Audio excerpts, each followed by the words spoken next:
Oke, pernah nggak sih Anda kepikiran soal cerita sejarah yang udah kita dengar dari dulu? Hari ini, kita bakal bedah satu teori yang bisa jadi mengubah semua yang kita tahu tentang awal mula Islam di Indonesia. Siap-siap, karena ini bakal seru. Nah, ini dia pertanyaan kuncinya. Gimana sih Islam itu sebenarnya sampai ke Nusantara? Jawaban yang kita hafal di sekolah, ternyata mungkin bukan satu-satunya cerita dan bisa jadi bukan cerita yang paling awal. Coba kita lihat perbandingannya. Di satu sisi, ada cerita lama, teori Gujarat, yang bilang Islam datang di abad ke-13 lewat pedagang dari India. Udah familiar banget kan? Nah, di sisi lain, muncul penantang baru yang kuat, teori Mekah. Teori ini bilang, tunggu dulu, Islam itu datang jauh lebih cepat, di abad ke-7, dan langsung dari pusatnya di Arab. Beda banget kan dua cerita ini? Sekarang, yuk kita kenalan lebih dalam sama si penantang ini.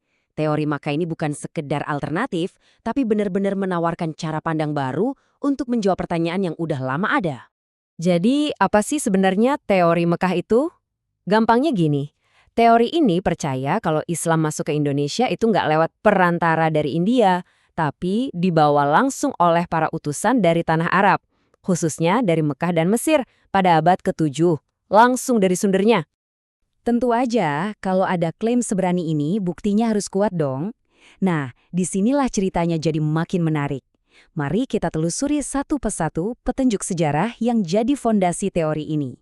Coba perhatikan angka ini. Tahun ini adalah jangkar dari semua argumen teori Makkah.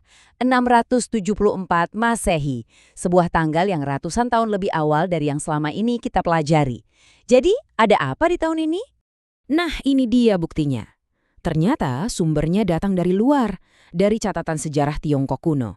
Di situ tertulis jelas bahwa di tahun 674 Masehi sudah ada loh perkampungan Muslim Arab di pesisir barat Sumatera.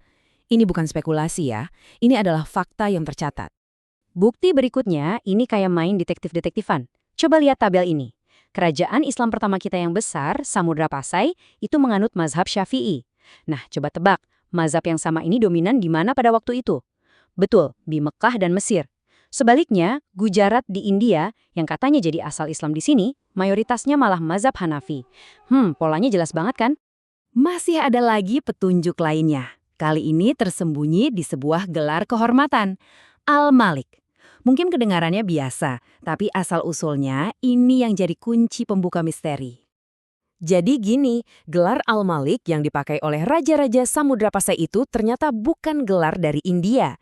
Gelar itu justru populer dan berasal dari Mesir. Sekali lagi, jejaknya mengarah langsung ke Arab, bukan ke India. Sebuah teori yang kuat pasti didukung oleh pemikir-pemikir hebat. Jadi, siapa aja sih tokoh-tokoh penting yang ada di balik teori Mekah ini? Nah, ini bukan nama-nama sembarangan loh. Kita bicara soal cendekiawan besar seperti Buya Hamka.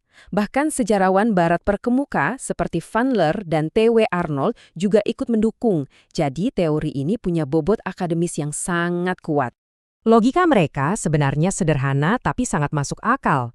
Mereka bilang, mana mungkin sebuah kerajaan Islam yang besar dan terstruktur seperti Samudra Pasai bisa tiba-tiba muncul di abad ke-13? Nggak mungkin. Pasti ada proses dakwah dan sosialisasi yang panjang sebelumnya. Dan proses itu, ya mulainya di abad ke-7. Oke, kita udah lihat semua buktinya. Tapi mungkin ada yang bertanya, terus kenapa kalau tanggalnya beda? Kenapa beda beberapa abad ini jadi penting banget?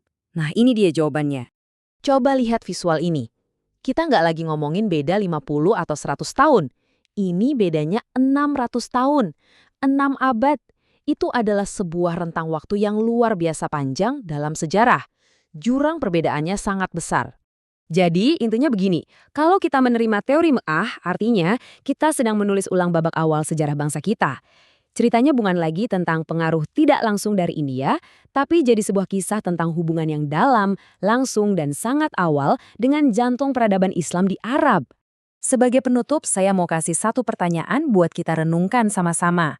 Gimana caranya perbedaan waktu 600 tahun dalam sejarah pada akhirnya bisa mengubah cara sebuah bangsa melihat identitas dan ceritanya sendiri? Coba deh dipikirin.